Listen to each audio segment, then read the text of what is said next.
Morning students, स्वागत है आपका अरिहंत क्लासेज के ऑनलाइन चैनल पे। देखिए स्टूडेंट्स, हम बात करें ज्योग्राफी की। तो ज्योग्राफी में हम आज जो लेसन पढ़ेंगे वो हमारा लेसन होगा 5th। तो ज्योग्राफी में हम आज जो लेसन पढ़ने जा रहे हैं वो हमारा आज 5वां लेसन होगा, ठीक है ना। तो देखिए कौन सा लेसन है, 5वां, जिसका नाम है जनसंख्या, प्रवास एवं मानव विकास। क्या नाम बेटा? जनसंख्या, प्रवास एवं मानव विकास। देखिएगा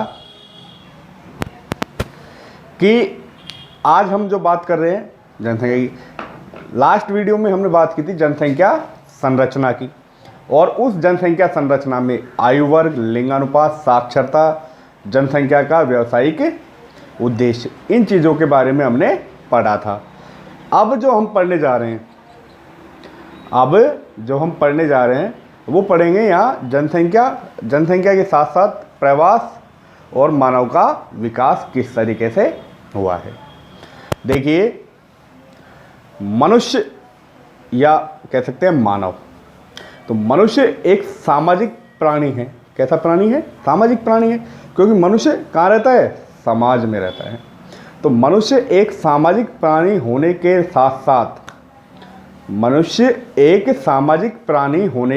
साथ साथ एक गतिशील प्राणी भी है। कैसा प्राणी है? गतिशील प्राणी भी है। तो ध्यान देना, सबसे पहली बात कि मनुष्य सामाजिक प्राणी होने के साथ साथ एक गतिशील प्राणी भी है। और मानव विकास की प्रत्येक अवस्था में, ध्यान देना, मानव विकास की प्रत्येक अवस्था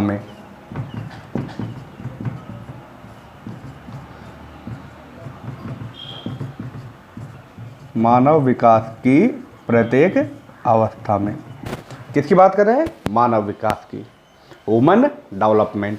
तो मानव विकास की प्रत्येक अवस्था में गतिशीलता जनसंख्या की आधारभूत विशेषता रही है। अवस्था में गतिशीलता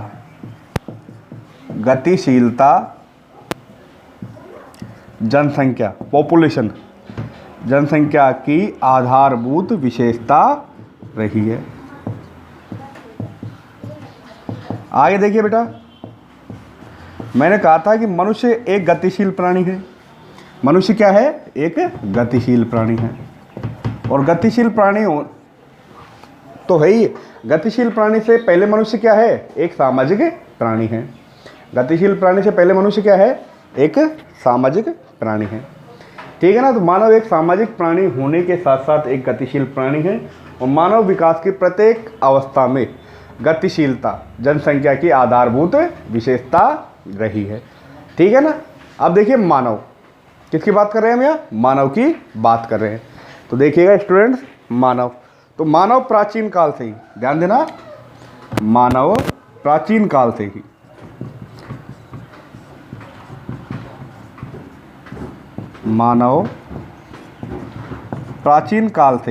कब से? प्राचीन का मतलब बहुत पुराना। क्या हो जाएगा? बहुत पुराना। तो मानव प्राचीन काल से ही प्राकृतिक, सामाजिक, आर्थिक व राजनीतिक कारणों से, ध्यान देना, मानव प्राचीन काल से ही, ठीक है ना, मानव प्राचीन काल से ही प्राकृतिक, नेचुरल, सामाजिक, आर्थिक, ठीक है, मानव प्राचीन काल से ही प्राकृतिक, सामाजिक, आर्थिक और राजनीतिक कारणों से एक स्थान से दूसरे स्थानों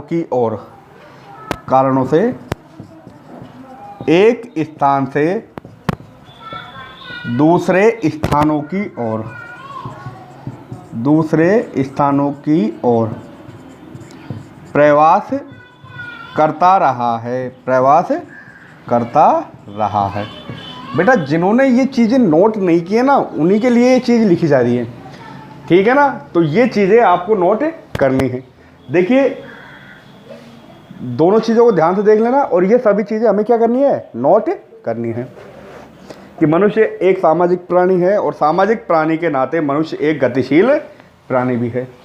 ठीक है ना।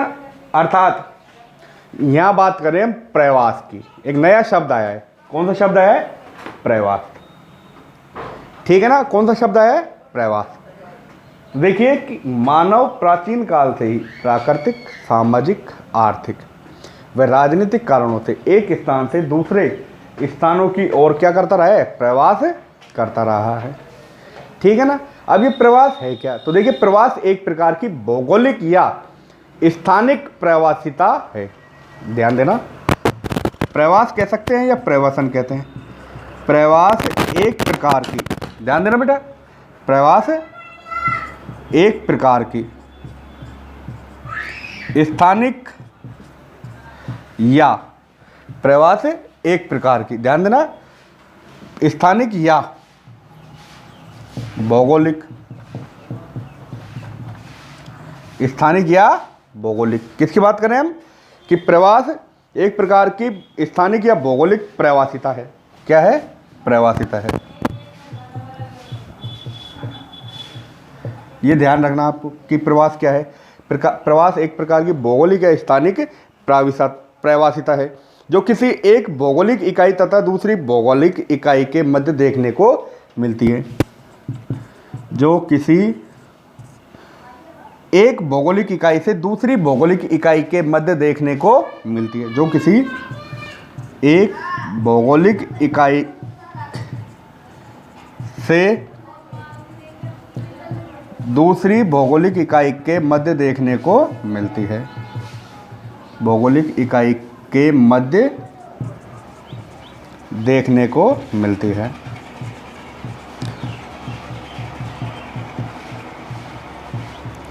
ठीक है बेटा, कि प्रवास एक प्रकार की स्थानिक या भौगोलिक प्रवासिता है जो एक भौगोलिक इकाई से दूसरी भौगोलिक इकाई के मध्य देखने को मिलती है। ठीक है ना, ये हो गया, ये आप नोट कर सकते हैं। ठीक है, अब हम बात करते हैं, हमारा जो पहला शब्द आता है जनसंख्या का। कौन सा शब्द आता है, जनसंख्या का। तो देखिए स्टूडेंट, ये नोट कर लीजिएगा आप लोग। ठीक है ना, साफ कर देते हैं, आगे देखिएगा।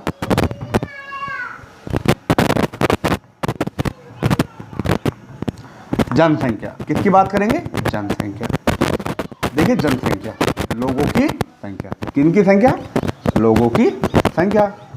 अब लोगों की संख्या में हम प्रवास और मानव के विकास को पढ़ेंगे।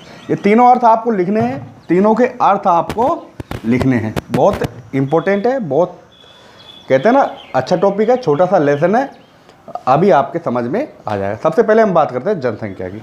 किसकी बात करते हैं, जनसंख्या। देखिए बेटा, जनसंख्या किसी प्रदेश में निवास करने वाले व्यक्तियों की संख्या क्या कहलाती है, जनसंख्या कहलाती है। ध्यान रखना, किसी प्रदेश में निवास करने वाले व्यक्तियों की संख्या जनसंख्या कहलाती है। किसी प्रदेश में निवास करने वाले व्यक्तियों की संख्या क्या कहलाती है, जनसंख्या कहलाती है। दूसरा शब्द है जो इंपॉर्टेंट है, प्रवास, क्योंकि जनसंख्या हम लगातार 2-3 चैप्टरों से पढ़ते आ रहे हैं और आगे भी पढ़ते रहेंगे, क्रियाओं में भी। अब आता है प्रवास। सीधा सा अर्थ जिसको हम कह सकते हैं, एक मानव समुदाय या समूह द्वारा, ध्यान देना, एक मानव समुदाय या समूह द्वारा, ठीक है बेटा, एक मानव समुदाय या समूह द्वारा, ध्यान देना, एक मानव समुदाय या समूह द्वारा अपने निवास स्थान को छोड़कर, अपने निवास स्थान को छोड़कर, किसको छोड़कर, निवास स्थान को छोड़कर एक स्थान से दूसरे स्थान पर जाकर रहना या बसना क्या कहलाता है, प्रवास कहलाता है। देखिए ये तो हो गई सिंपल सी परिभाषा। जो हमारी बुक में एक वैज्ञानिक है जिनका नाम है बोग महोदय। क्या क्या नाम है? बोग महोदय। महोदय यहाँ शब्द संबोधित के लिए लगाया गया है, वैसे उनका नाम है बोग। क्या नाम है वैज्ञानिक का? बोग। तो बोग ने कहा है कि एक मानव समुदाय या समूह द्वारा अपने निवास स्थान को छोड़कर एक स्थान से दूसरे स्थान पर जाकर रहना या बसना क्या कहलाता है? प्रवास कहलाता है। क्या कहलाता है बेटा? प्रवास कहलाता है। ठीक है ना। और यही कहते हैं ना प्रवास की इम्पोर्टेंट परिभाषा है। प्रवास की क्या हो जाएगी? यह इम्पोर्टेंट परिभाषा हो जाएगी। फिर भी प्रवास की हम यहाँ एक और परिभाषा देख सकते हैं, ध्यान दीजिएगा। फिर भी हम यहाँ प्रवास की एक और परिभाषा देख सकते हैं। अब जो दूसरी जो परिभाषा होगी प्रवास की दूसरी जो परिभाषा होगी वो इस प्रकार होगी कि मनुष्य, यहाँ लिख देता हूँ मैं दूसरी परिभाषा, मनुष्य, पशु, पक्षी, ध्यान देना बेटा, मनुष्य, पशु, पक्षी तथा अन्य जीवों का, किनका? अन्य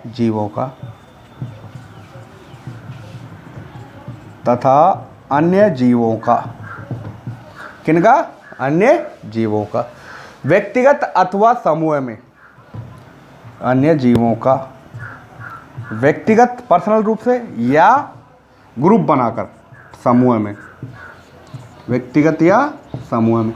ध्यान रखना ये आपको नोट करनी है सभी चीज़ें। व्यक्तिगत या समूह में अपना निवास स्थान छोड़कर,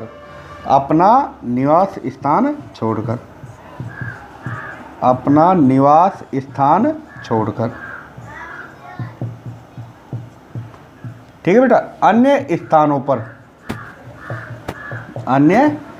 पर, किन पर? अन्य स्थानों पर स्थायी या अस्थायी निवास के लिए,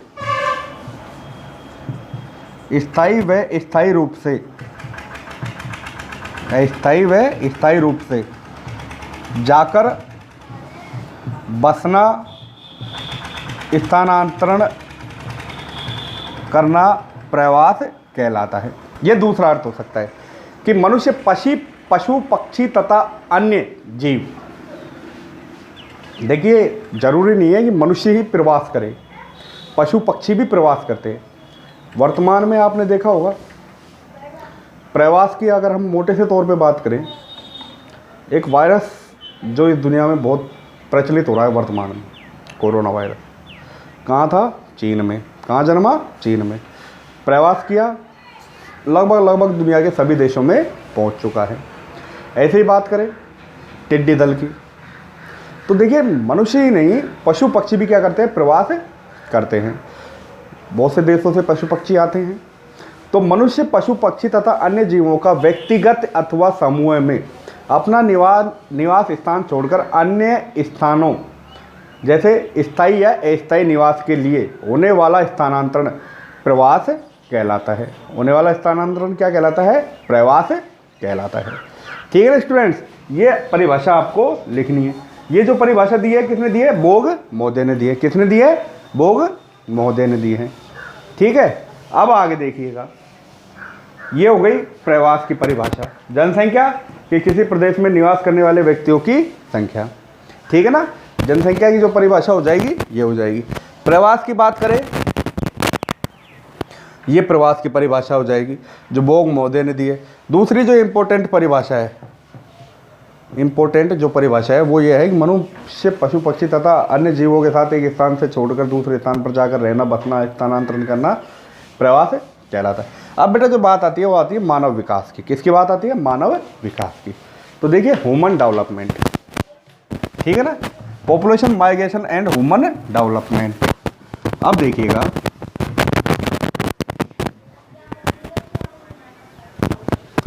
अब जो हम बात करेंगे मानव विकास की बात करेंगे।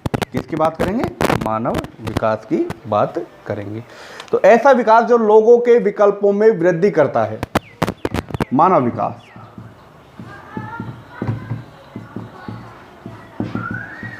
ऐसा विकास जो, ध्यान देना, ऐसा विकास जो लोगों के विकल्पों में वृद्धि करता है, जो लोगों के विकल्पों में वृद्धि करता है, जो लोगों के विकल्पों में वृद्धि करता है, लोगों के विकल्पों में वृद्धि करता है। क्या करता है? वृद्धि करता है और उनके जीवन में सुधार लाता है, और उनके जीवन में सुधार लाता है, उनके जीवन में सुधार लाता है। क्या लाता है बेटा? सुधार लाता है। यह प्रक्रिया क्या कहलाती है? मानव विकास कहलाती है। क्या कहलाती है? मानव विकास। कि ऐसा विकास जो लोगों के विकल्पों में वृद्धि करता है और उनके जीवन में सुधार लाता है। ठीक है ना? ह्यूमन डेवलपमेंट, इससे क्या होगा? मनुष्य का विकास होगा। किसका विकास होगा? मनुष्य का विकास होगा। देखिए इसके बाद बेटा, परिभाषा के बाद जो आता है वो आता है मानव विकास के प्रकार। क्या आते हैं? मानव विकास के प्रकार कह सकते हो आप। ठीक है ना? तो देखिए मानव विकास के क्या बोलते हैं हम? प्रकार। कि पृथ्वी के किसके? मानव विकास के प्रवास के बारे में पढ़ रहे हैं। किनके बारे में पढ़ रहे हैं? मानव विकास के प्रवास का हमने पढ़ रहा था कि एक मानव समुदाय या समूह द्वारा, एक मानव समुदाय या समूह द्वारा अपने निवास स्थान को छोड़कर किसी दूसरे स्थान पर जाकर रहना या बसना क्या कहलाता है? प्रवास कहलाता है। ठीक है बेटा? अब देखिएगा आप आगे। अब आने जाने के आधार पर प्रवास के दो भेद होते हैं। ये हो गया मानव विकास। अब प्रवास के प्रकारों को पढ़ेंगे। प्रवासों के प्रकार में देखिए, प्रवास के दो भाग होते हैं, या आने जाने के आधार पर प्रवास के दो भेद हैं। पहले सीधी सी बात, आने और जाने के आधार पर। किसके आधार पर? आने और जाने के आधार पर प्रवास के दो भेद हैं या प्रकार हैं। अब भैया दो भेद और प्रकार कौन कौन से हैं? पहला है उत्प्रवास और दूसरा है आप्रवास। यहां तो लिखिएगा आप उत्प्रवास। ठीक है? और बेटा यहां लिख दीजिएगा आप्रवास।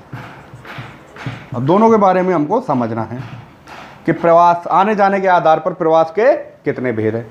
तो देखिए, आने जाने के आधार पर प्रवास के कितने भेद हैं? दो भेद हैं। अर्थात पृथ्वी के विभिन्न भागों में एक प्रदेश से, पृथ्वी के विभिन्न भागों में एक प्रदेश से दूसरे प्रदेश में मानव वर्गों का प्रवास होता रहता है।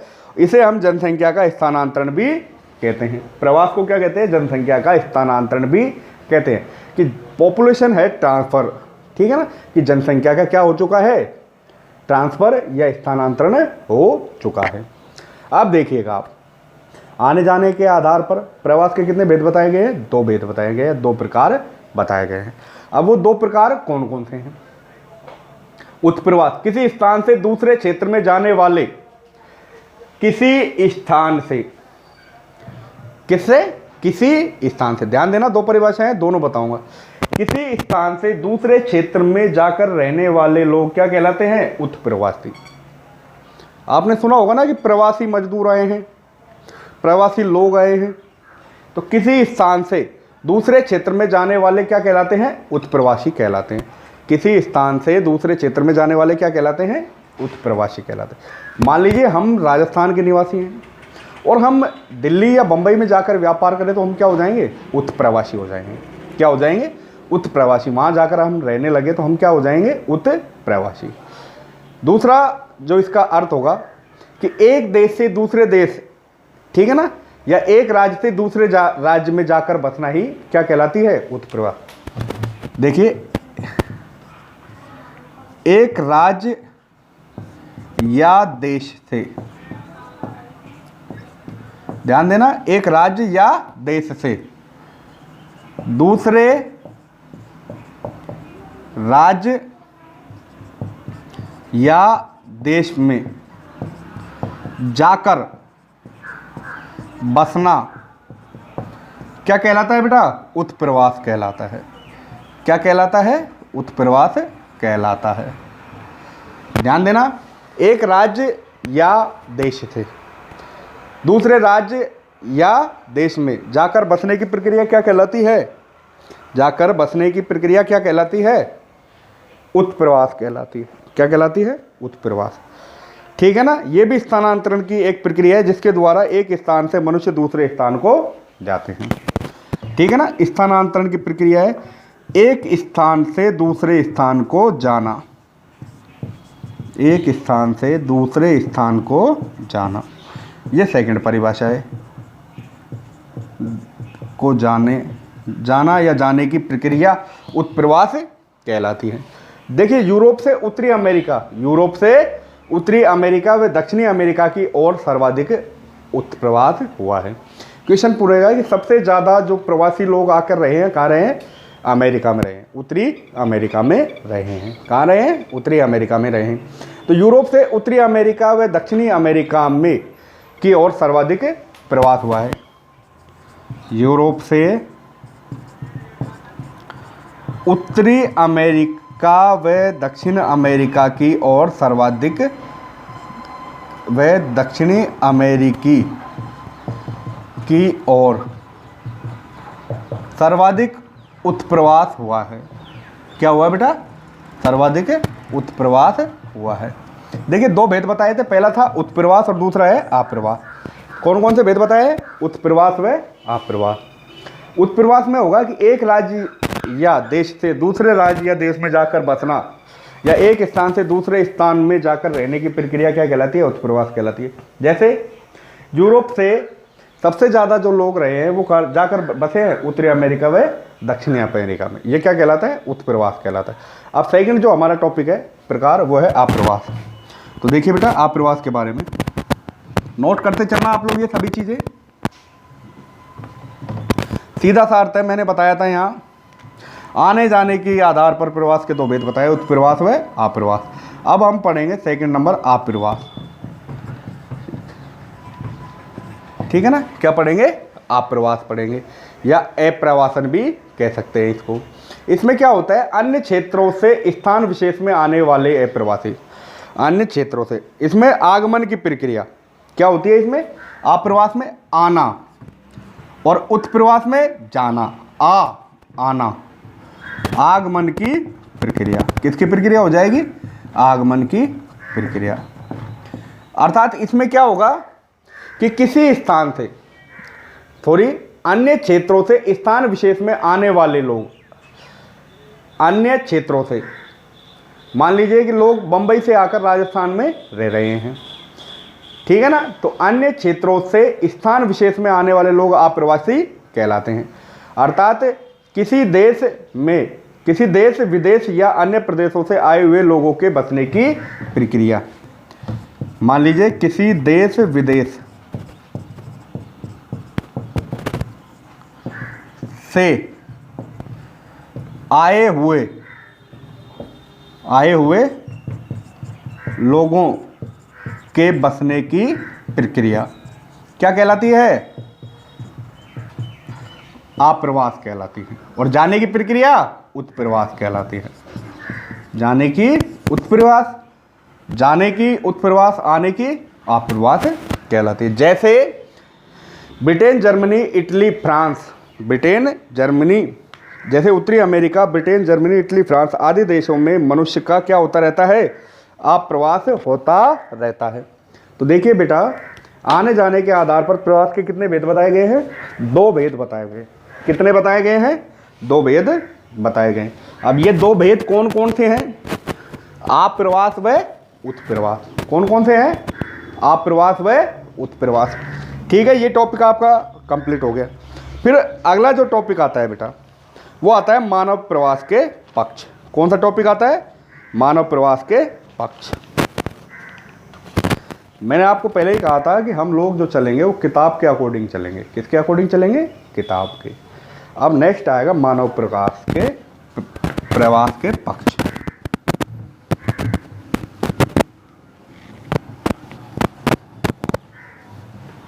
देखिए बेटा मानव प्रवास के पक्ष, एस्पेक्ट्स ऑफ ह्यूमन माइग्रेशन, मानव विकास के पक्ष।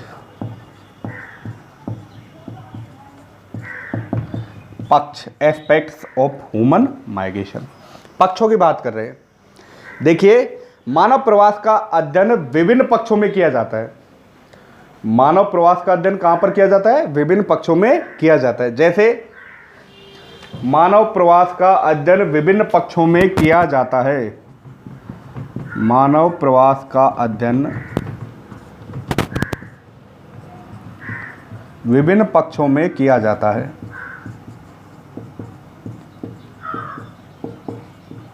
विभिन्न पक्षों में किया जाता है। जैसे किन किन में मानव विकास का अध्ययन किया जाता है? प्रवसन क्षेत्रों में। किन में? प्रवसन क्षेत्रों में। ठीक है बेटा। दूसरा जो आएगा, अवधि एवं प्रवसन करने वाले लोगों की संख्या। अवधि एवं प्रवसन या प्रवास करने वाले लोगों की संख्या। आगे देखिएगा, प्रवसन क्षेत्र कौन कौन से प्रवसन क्षेत्र? आयु, लिंग, प्रजाति, धर्म आदि प्रमुख है। आयु, लिंग, प्रजाति, धर्म आदि क्या है बेटा? प्रमुख हैं। आदि क्या है? प्रमुख है। ठीक है ना। मानव जो प्रवास के जो पक्ष होंगे, तो मानव प्रवास का अध्ययन विभिन्न पक्षों में किया गया है। पहला प्रवसन क्षेत्रों में, दूसरा अवधि एवं प्रवसन करने वाले लोगों की संख्या। ठीक है बेटा। आयु, लिंग, धर्म, प्रजाति यह आदि प्रमुख है। और प्रत्येक जनसंख्या प्रवास के 5 पक्ष होते हैं। यहाँ मानव विकास की बात करें, फिर देखिए प्रत्येक जनसंख्या प्रवास के कितने पक्ष होते हैं? 5। तो इन सभी के 5-5 पक्ष होते हैं। वो एक समान होते हैं। वो कौन कौन से होते हैं? देखिए, प्रत्येक जनसंख्या प्रवास के 5 पक्ष होते हैं। ध्यान से उतार लेना इन सभी को, टॉपिक वाइज चल रहे हैं हम लोग। प्रत्येक जनसंख्या प्रवास के 5 पक्ष होते हैं। प्रत्येक जनसंख्या प्रवास के 5 पक्ष होते हैं। कितने पक्ष होते हैं? 5 पक्ष होते हैं। अब बेटा 5 पक्ष कौन कौन से होते हैं? ध्यान देना आप। सबसे पहला होता है देश पक्ष, समझेंगे अभी। काल पक्ष, देश के बाद आता है काल पक्ष। ठीक है स्टूडेंट्स, देश पक्ष हो गया। काल पक्ष, कारण पक्ष, कारण पक्ष। फिर आता है बेटा आपके संख्या पक्ष, संख्या पक्ष। नेक्स्ट आता है बेटा स्थिरता पक्ष। कौन सा आता है? स्थिरता पक्ष। ध्यान दीजिएगा, हम यहाँ प्रत्येक जनसंख्या प्रवास के 5 पक्ष होते हैं और उन 5 पक्षों को हम यहाँ देख रहे हैं। सबसे पहले जो हम देख रहे हैं वो देख रहे हैं बेटा देश पक्ष। तो देखिए, देश पक्ष में यह विचार किया गया है, ध्यान देना कि देश पक्ष में यह विचार किया गया है कि जनसंख्या किसी प्रदेश या क्षेत्र में कहाँ को प्रवास करती है। जनसंख्या किसी प्रदेश या क्षेत्र में कहाँ को प्रवास करती है। दूसरा है काल पक्ष। इसमें दीर्घकालीन प्रवास, सामयिक प्रवास, दैनिक प्रवास आदि का अध्ययन किया जाता है। इसमें किसका अध्ययन किया जाता है बेटा? दीर्घकालीन, लंबे अवधि की, सामयिक कम अवधि की, ठीक है ना, वह दैनिक, डेली की अवधि का अध्ययन किया जाता है। जनसंख्या के कारण पक्ष में कि इसमें जनसंख्या प्रवास के कारणों पर विचार किया जाता है। किस पर विचार किया जाता है? कारणों पर विचार किया जाता है। किस पर बेटा? कारणों पर। कि जैसे कारण कोई भी हो सकते हैं, भौतिक कारण, आर्थिक कारण, सामाजिक कारण, ठीक है ना। प्रवास का अगला पक्ष आता है संख्या पक्ष। तो देखिए, संख्या पक्ष प्रवास के इस बात का विचार किया जाता है कि किसी देश से बाहर जाने वाले प्रवासित या उत्प्रवासी जनता और बाहरी देशों से आने वाले अप्रवासी जनसंख्या की संख्या कितनी है। नेक्स्ट आता है स्थिरता पक्ष। इसमें बेटा अध्ययन किया जाता है प्रवासी जनता नए देशों में जाकर स्थायी रूप से बसती है या अस्थायी रूप से बसती है। डिटेल इतना महत्वपूर्ण नहीं है आपको बेटा। प्रत्येक जनसंख्या प्रवास के 5 पक्ष याद करने होते हैं। 5 पक्ष ये हैं: देश पक्ष, काल पक्ष, ठीक है ना, कारण पक्ष, संख्या पक्ष और स्थिरता पक्ष। इन सभी पक्षों का यहाँ क्या करना होता है? आपको अध्ययन करना होता है। ठीक है, उसके बाद आता है कि प्रवास मुख्यतः अंतर्राष्ट्रीय व अंतर्देशीय होता है। ये सब तो प्रवास के कारण होते हैं, परंतु जो प्रवास होता है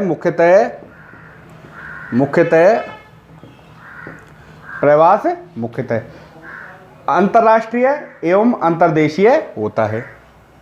अंतर्राष्ट्रीय, इंटरनेशनल, ठीक है ना। दूसरा होता है अंतर्देशीय। ये होते हैं बेटा, ठीक है ना। जो नेक्स्ट अध्ययन करेंगे हम प्रवास के प्रकारों का करेंगे। देखिए प्रवास के प्रकार, आगे देखिएगा बेटा प्रवास के प्रकार।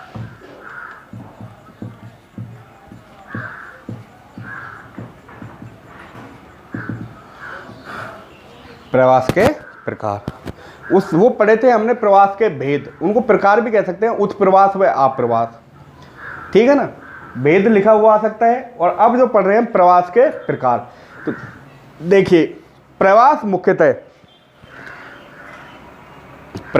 मुख्यतः एक देश या एक महाद्वीप से, प्रवास मुख्यतः एक देश या एक महाद्वीप से दूसरे देश या एक ही देश के विभिन्न क्षेत्रों के मध्य होता है। एक देश से दूसरे देश में होता है या एक देश से उसी देश में होता है।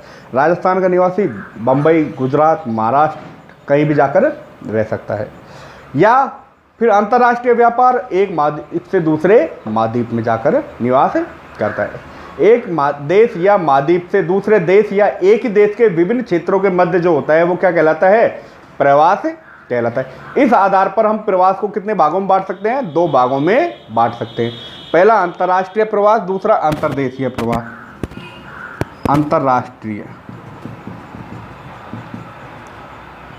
अंतर्राष्ट्रीय प्रवास, दूसरा जो होता है बेटा वो होता है अंतर्देशीय। देखिए सबसे पहले हमें इनका अंतर ध्यान रखना होगा। अंतर्देशीय या आंतरिक प्रवास,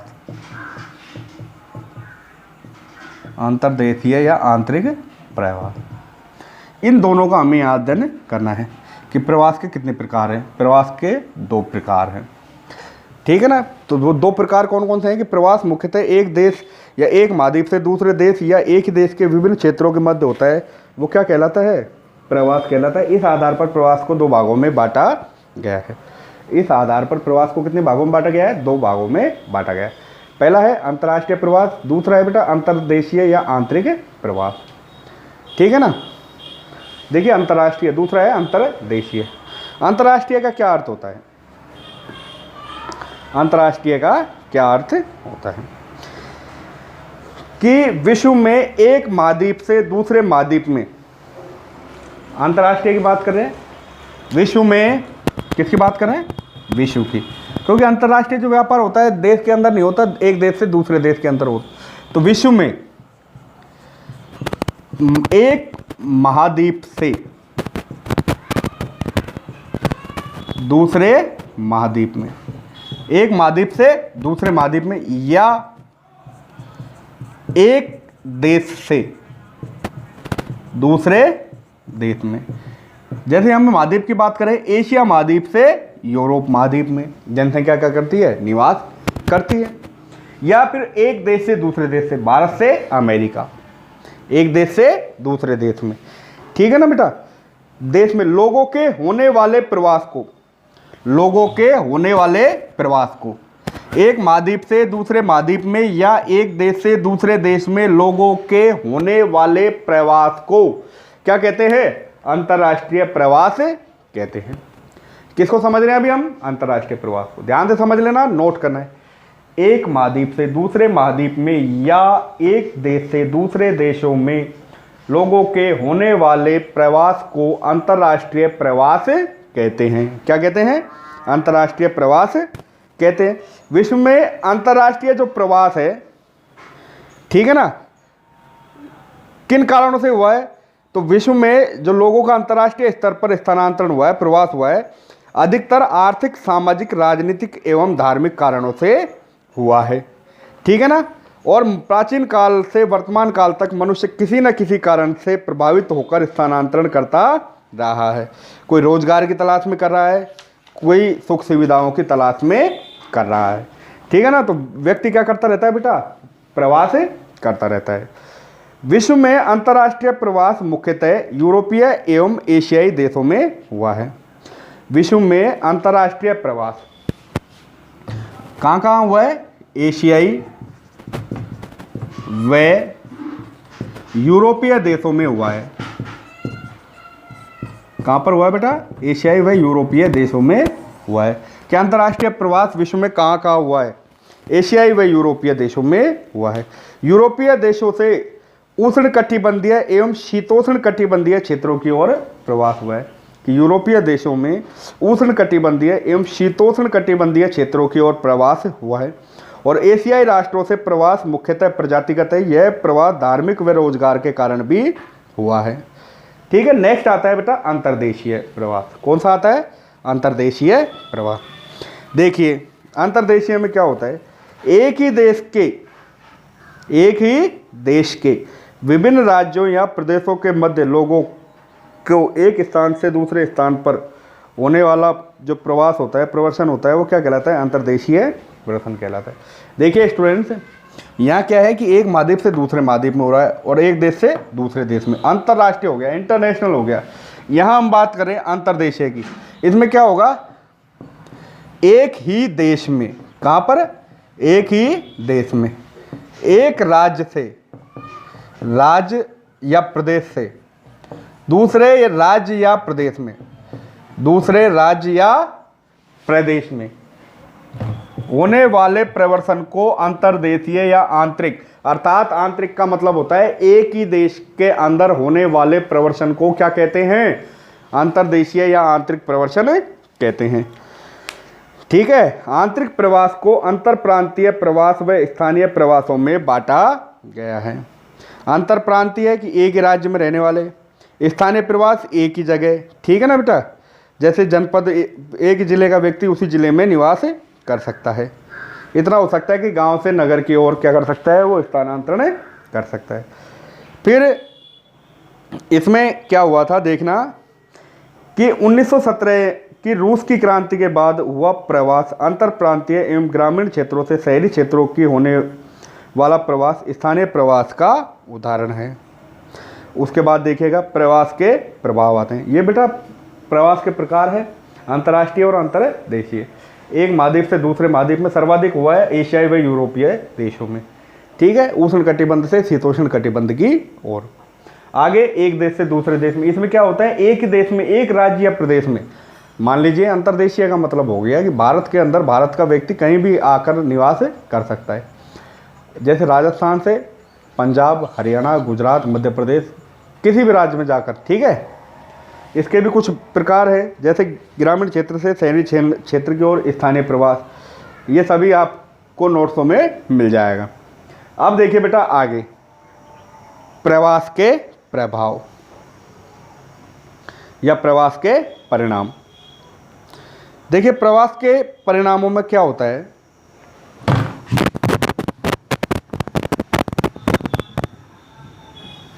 प्रवास के परिणामों में क्या होता है, प्रवास के परिणाम, बेटा संतुलन बिगड़ता है। एक स्थान से दूसरे स्थान पर जाने में क्या होता है, संतुलन बिगड़ता है। मान लीजिए कि आप यहाँ राजस्थान में रह रहे हो, दिल्ली जाकर रहोगे तो पूरी इकोनॉमी की प्रॉब्लम, सोशल प्रॉब्लम, सारी की सारी प्रॉब्लम्स आपके सामने क्रिएट हो जाएंगी।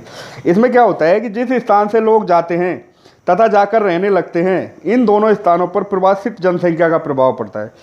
जैसे निम्न परिणाम है कि जनसंख्या संतुलन बिगड़ता है, जनसंख्या संतुलन कम बिगड़ता है। देखिए पहला क्या है, जनसंख्या संतुलन बिगड़ता है कि जहाँ पर कम जनसंख्या होती है वहाँ अगर जाकर लोग रहे तो जनसंख्या क्या हो जाएगी, अधिक हो जाएगी। तो वहाँ का जो सारा का सारा संतुलन है क्या हो जाएगा, बिगड़ जाएगा। जनसंख्या संतुलन बिगड़ता है कि जिस स्थान से लोग जाते हैं वहाँ की जनसंख्या कम एवं जहाँ जाकर बसते हैं वहाँ की जनसंख्या कैसी हो जाती है, अधिक हो जाती है। आगे देखिएगा कि इसमें संस्कृति का प्रसार होता है। प्रवासी लोग अपने साथ साथ क्या करते हैं, एक स्थान से दूसरे स्थान पर जाते हैं, तो अपनी संस्कृति, अपनी धर्म, अपनी रहन सहन, अपने खान पान, अपनी वेशभूषा सबको साथ लेकर जाते हैं, जिस पर उन लोगों का प्रभाव पड़ता है, ठीक है ना। और वहाँ वो क्या करते हैं, तकनीकी ज्ञान का प्रसार करते हैं, जहाँ से उनका आर्थिक स्तर ऊंचा उठ सके। प्रवासी लोगों की वेशभूषा, रहन सहन, खान पान, ठीक है ना, भाषा आदि अनुसार उन्हीं के अनुसार होता है, और वो दूसरे क्षेत्रों में जाकर धीरे धीरे दूसरे लोगों की तरह ढलते हैं। परिवर्तन का जो कारण है बेटा, जनसंख्या दबाव, बेरोजगारी, निर्धनता आदि हैं, कि मनुष्य क्यों कर रहा है, एक स्थान से दूसरे स्थान पर क्यों जा रहा है। मनुष्य एक स्थान से दूसरे स्थान पर इसलिए जा रहा है क्योंकि मनुष्य के सामने बेरोजगारी उत्पन्न हो रही है, गरीबी उत्पन्न हो रही है, ठीक है ना। जबकि इसीलिए लोग बाग एक स्थान से दूसरे स्थान की ओर क्या करते हैं बेटा, परिवर्तन करते हैं, स्थानांतरण करते हैं। नेक्स्ट जो टॉपिक आएगा वो आएगा मानव विकास की संकल्पना, कॉन्सेप्ट ऑफ ह्यूमन डेवलपमेंट। देखिए कॉन्सेप्ट ऑफ ह्यूमन डेवलपमेंट में इसमें क्या होता है, ये प्रणाम हो गए कि एक स्थान से दूसरे स्थान पर जाएंगे, रहन सहन, खान पान, वेशभूषा सभी को बदलना होगा। अब देखिएगा स्टूडेंट्स, जो इम्पोर्टेंट जो टॉपिक आता है वो आता है मानव विकास की संकल्पना। क्या आता है बेटा, मानव विकास की संकल्पना। वीडियो को ध्यान से देखना है, समझना है, नोट नहीं किया है तो उसको नोट करना है। देखिए मानव विकास की संकल्पना, तो विकास मूलतः एक बहुआयामी संकल्पना है। विकास क्या है, मूलतः एक बहुआयामी संकल्पना है जिसमें आर्थिक, सामाजिक, सांस्कृतिक, राजनीतिक, मनोवैज्ञानिक, ठीक है ना, आदि पक्ष समाहित होते हैं। कि विकास एक बहुआयामी संकल्पना है, मनुष्य का जो डेवलपमेंट है बहुआयामी संकल्पना है जिसमें आर्थिक, सामाजिक, सांस्कृतिक व राजनीतिक, संस्थागत, मनोविज्ञान एवं नैतिकता रूपी पक्ष शामिल होते हैं। मानव विकास में मानव कल्याण में वृद्धि करने व जीवन की गुणवत्ता में अभिवृद्धि या उन्नयन करने का प्रयास किया जाता है, ठीक है बेटा। मानव विकास की अवधारणा का जो प्रतिपादन किया था, मानव विकास की अवधारणा का जो प्रतिपादन किया था, कौन कौन लोग थे, सबसे पहला क्वेश्चन ये बनता है। तो देखिए महबूब उल हक, क्या नाम है, महबूब उल हक, दूसरा नाम है अमर्त्य सेन, अमर्त्य सेन, ठीक है बेटा। तो मानव विकास में मानव कल्याण में वृद्धि करने व जीवन की गुणवत्ता में अभिवृद्धि करने का प्रयास किया जाता है। प्रसिद्ध जो अर्थशास्त्री हैं, कौन है ये दोनों, प्रसिद्ध अर्थशास्त्री हैं, प्रसिद्ध अर्थशास्त्री हैं। अब बेटा प्रसिद्ध अर्थशास्त्री कौन कौन है, महबूब उल हक एवं अमर्त्य सेन।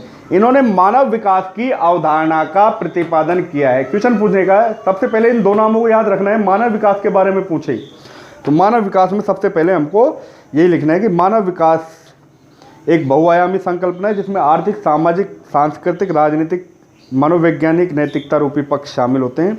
और प्रसिद्ध अर्थशास्त्री महबूब उल हक एवं प्रोफेसर अमर्त्य सेन ने मानव विकास की अवधारणा का प्रतिपादन किया है, ठीक है। आगे क्या होता है स्टूडेंट्स, इसमें देखिए कि मानव विकास का विचार समानता, सतत पोषणीयता, उत्पादकता व सशक्तिकरण की संकल्पनाओं पर आधारित होता है। फिर आता है मानव विकास सूचकांक।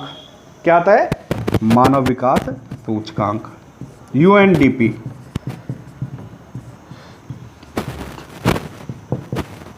देखिए बेटा मानव विकास सूचकांक, तो मानव विकास सूचकांक का प्रकाशन संयुक्त राष्ट्र विकास कार्यक्रम द्वारा किया जाता है। मानव विकास सूचकांक का कार्यक्रम संयुक्त राष्ट्र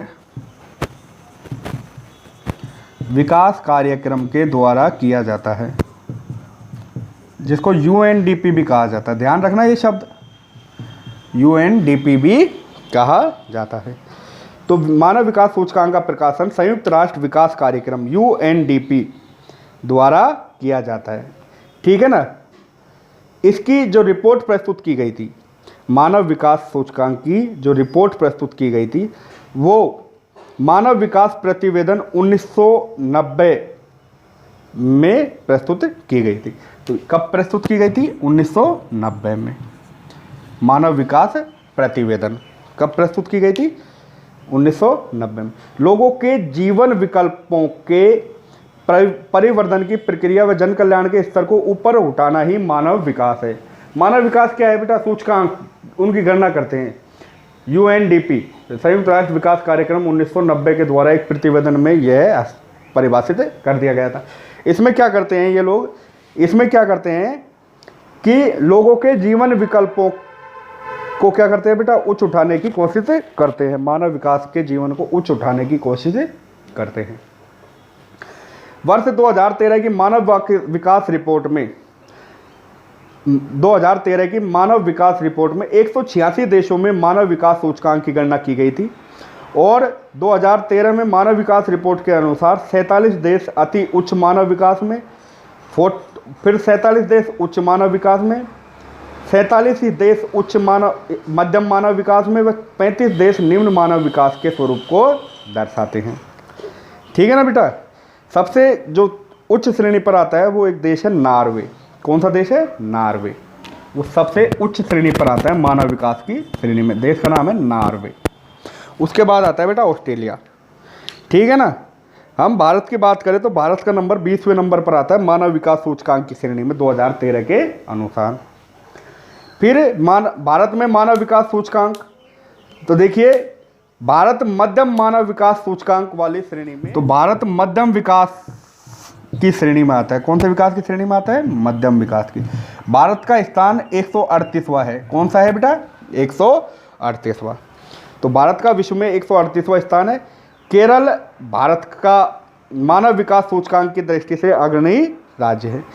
केरल भारत का मानव विकास सूचकांक की दृष्टि से अग्रणी राज्य है, जहां 0.700 सूचकांक मिलता है। ठीक है बेटा? केरल का जो सर्वाधिक जो मानव विकास सूचकांक मिलता है वहाँ उसकी साक्षरता है, क्योंकि सबसे ज़्यादा साक्षर लोग कहाँ पाए जाते हैं? केरल में पाए जाते हैं। 0.007। भारत का स्थान विश्व में 138वां है। कौन सा है? 138वां है। ठीक है ना स्टूडेंट्स? इसी के साथ जो ये आज का जो चैप्टर होता है हमारा कंप्लीट होता है, जिसका नाम था जनसंख्या प्रवास एवं मानव विकास। तो मानव विकास सूचकांक की श्रेणी में भारत का स्थान 138वां है। भारत में सबसे उच्च स्तर पर जो है वो केरल का है। इन्हीं चीज़ों को बेटा ध्यान में रखनी है और हमें आगे बढ़ना है। नोट्स उपलब्ध करवाई दिए गए हैं। फिर भी कोई समस्या हो तो आप मुझसे पर्सनल पूछ सकते हैं। वीडियो को ध्यान से देखें, समझें। ठीक है बेटा? धन्यवाद।